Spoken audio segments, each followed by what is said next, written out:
Hello, everyone. We're doing Unit 13, Lesson 3, the normal distribution curve or a bell curve for Common Core Algebra 2 non-Regents version. If you don't understand what I'm saying, you can scan that QR code right here and listen to the guy who made these worksheets. He is a genius. Many populations have distributions that can be well described with what is known as the normal distribution or the bell curve.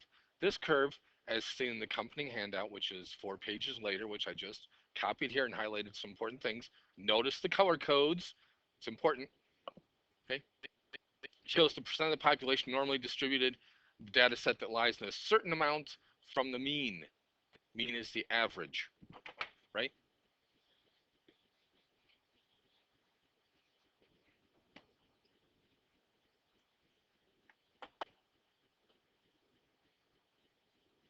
For a population that is normally distributed, bell curve, find the percentage of the population that lies within one standard deviation of the mean. Okay, one standard deviation. If we take a look at this, we say, one standard deviation away from the mean. Here is the mean. There's the mean. So one standard deviation, that's a half, so keep on going.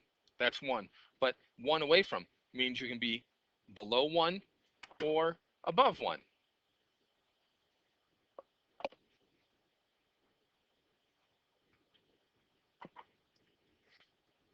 Within one standard deviation means plus or minus 1. Okay, so we go up 1, we go down 1. So find the percentage.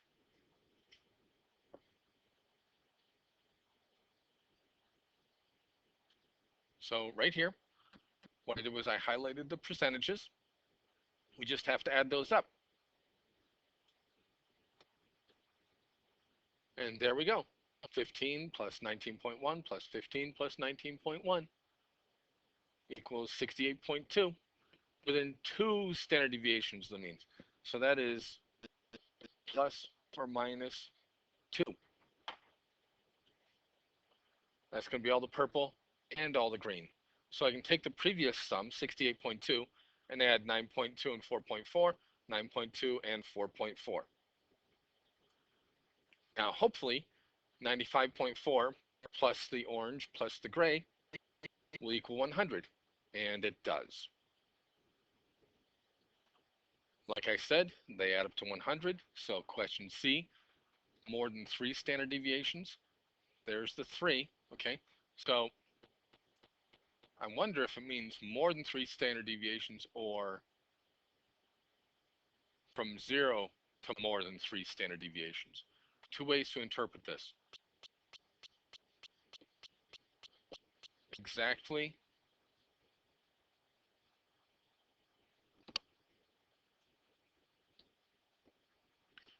more than 3 is 0.1 plus 0.1, which is 0.2. And then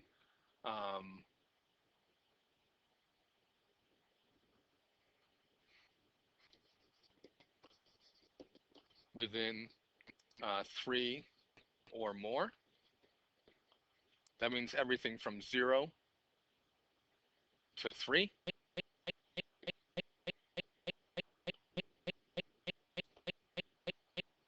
And that's how we would write it. And then that is 100%, because that's everyone. Now let's take a look at number 4, between 1 and 2 standard deviations. Okay, between 1 and 2. So I think that the first answer here for C is the correct answer, is what they wanted. Between 1 and 2. So here's 1 and 2. We have 9.2 and 4.4, 9.2 and 4.4.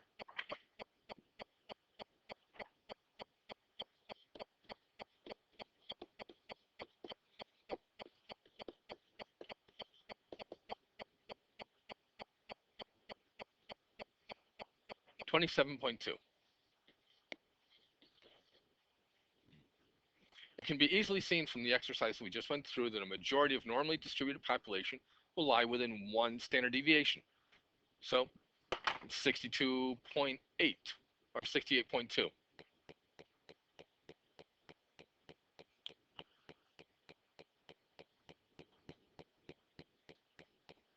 Sorry, within 2 standard deviations of 95%, within 1 standard deviation is 68. So 2 standard deviations is what they were saying. At Arlington High School, we have 424 juniors. Recently took the SAT exam. 4 times as many kids as we have in our juniors. One math portion of the exam, the mean score was 540 with a standard deviation of 80. So that means up 1 and down 1 is 80 points on the score. If the scores on the exam were normally distributed, good, we can use the bell curve, answer the following questions. Let me get the bell. What percent of the math scores fell between 500 and 660? Let me see. Right here is 540. That's 0. Now,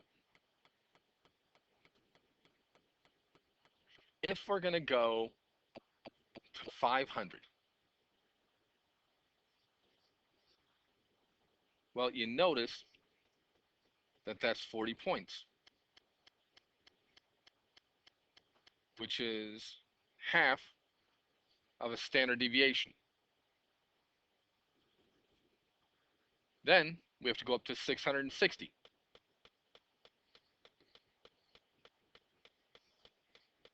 How many points is that? Well, that's 120 points. So if you do 120 divided by 80, you get 1.5. So we go up 1.5 and we go over 0.5 in the down direction, and we have to add up these percentages.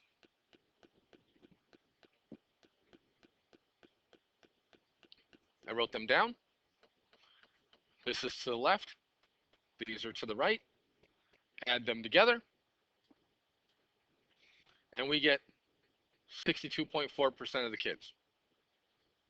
Remember, if you have any questions, ask me. Now it's asking how many scores fell between 500 and 660. Well, there are 424 people times 0.624, and that equals 264.576 to the nearest whole number, 265 people. That's percent as a decimal.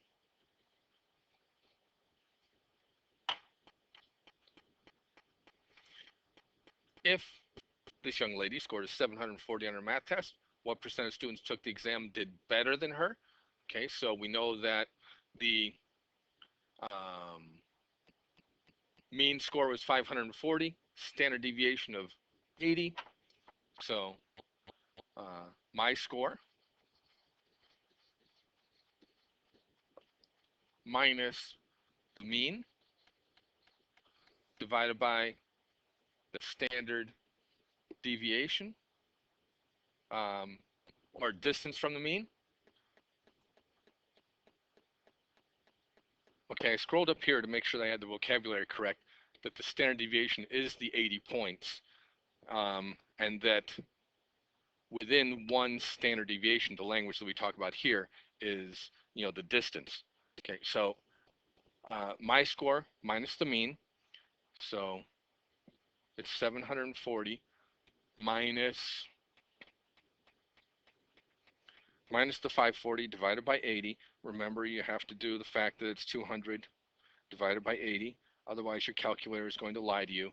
So that's 2.5. And it's a positive 2.5. So you have a 1 and a 2 and a 2.5. So that's where she fell. What percent of students did better than her?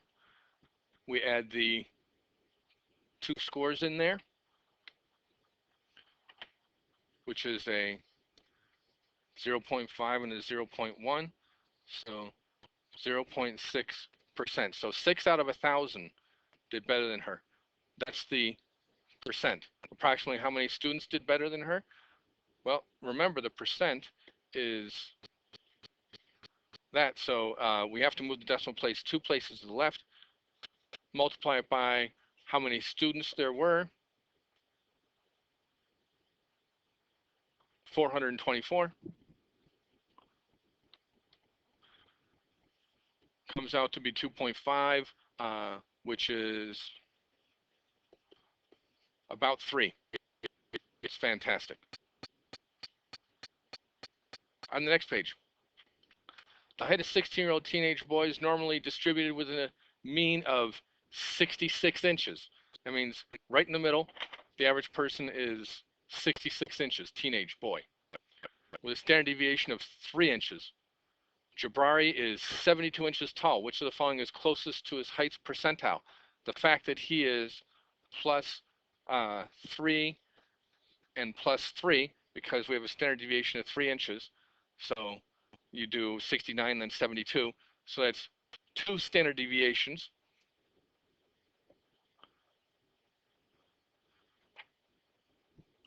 So he is 1 standard deviation, 2 standard deviations. That's where he is. That's the percentages. If Jabari is 72, which of the following is close to his heights and percentile? So what I'm going to do is I'm going to do 100 minus 1.7 minus 0.5 minus 0.1. And I don't even have to do the arithmetic because it's closest to the 98th percentile. Exercise 4. The amount of soda in a standard can is normally distributed with a mean of 12 ounces, standard deviation of 0.6 of an ounce. If 250 soda cans were pulled by the company to check the volume, how many would be expected to have less than 11.1 ounces?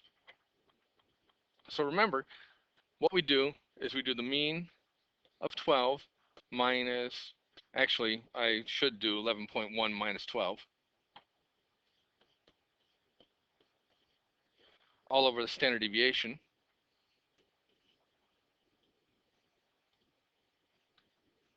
And when we do the arithmetic, it's negative 1.5 standard deviations. How many expect to have less than?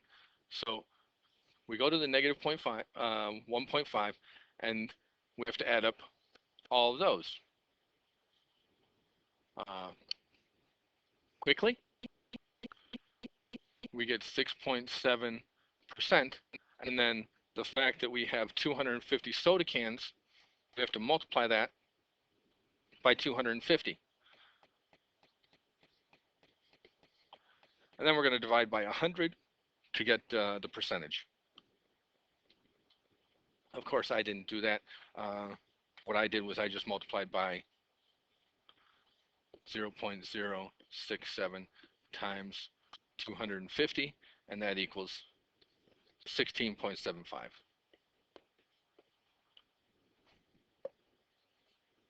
which is 17 cans.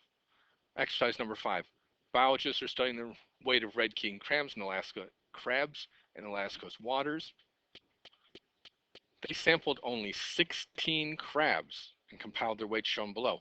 Determine the mean and the sample standard deviation from this sample of crabs. Round both statistical measures nearest tenth of a pound. Grab our calculators.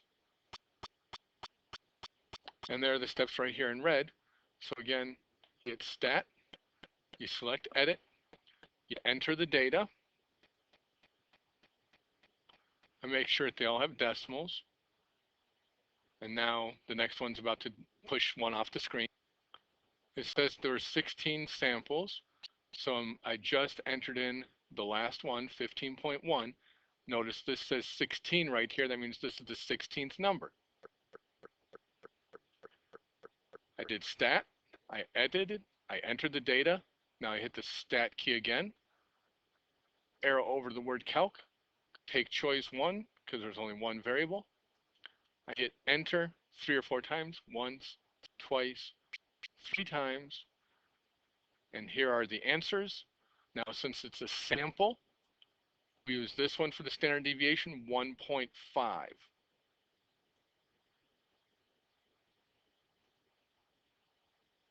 It says the mean is 12.59 or 12.6.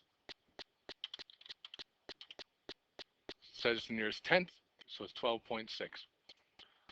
Why does this sample indicate that the population would be well modeled using a normal distribution? Hint, use your calculator to sort this data in ascending order. Well, I've never seen the sort. However, let's see what choice 2 has.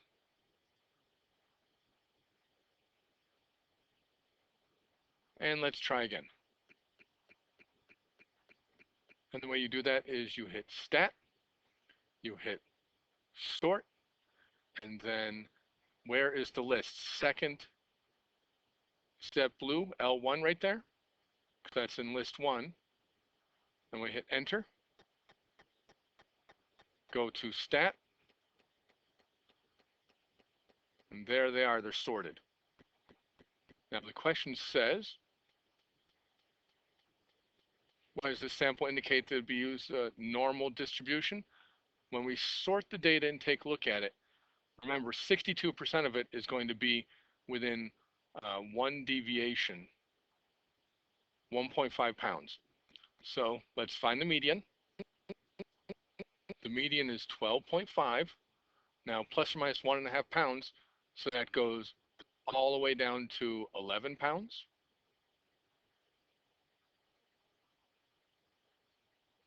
And all the way up to 14 pounds.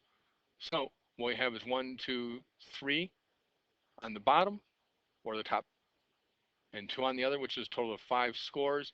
5 out of 16 is 31%, which falls pretty darn close to 68%. So I just explained in verbally. You write down in words an explanation, right? Got it? I just explained verbally. Now you write down something and raise your hand. Something, of course, very similar to what I just said. Assuming your mean standard deviation from part A applied to normally distributed population of crabs caught in Alaska, what percent would find between 9.6 pounds and 15.6 pounds? I subtracted the 2 weights, divided by 1.5, which is the sample standard deviation. I got 4. Now remember, that's 2 to the left and 2 to the right.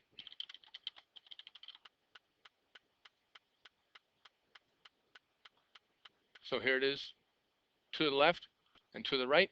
If I add these up, 1.7 plus 0.5 plus 0.1,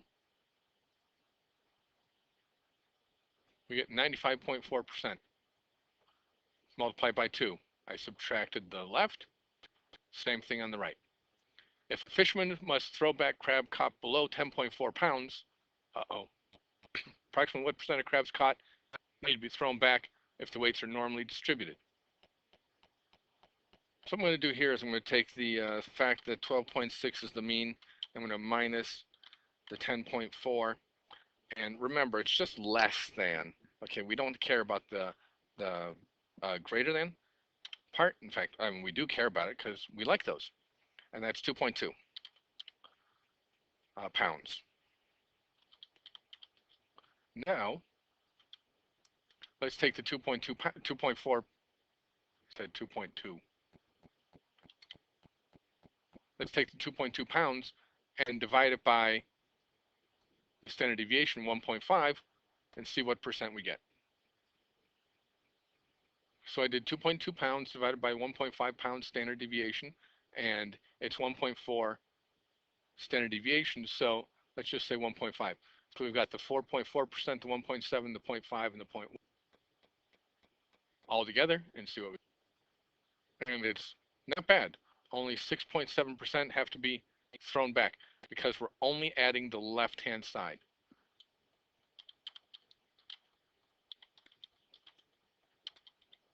Which is the too small. Yes, I am shouting. Okay, we didn't have to multiply it by 2. If you have any questions, make sure you ask me in class. The next 2 pages are the homework, and there's the curve. Have a great day.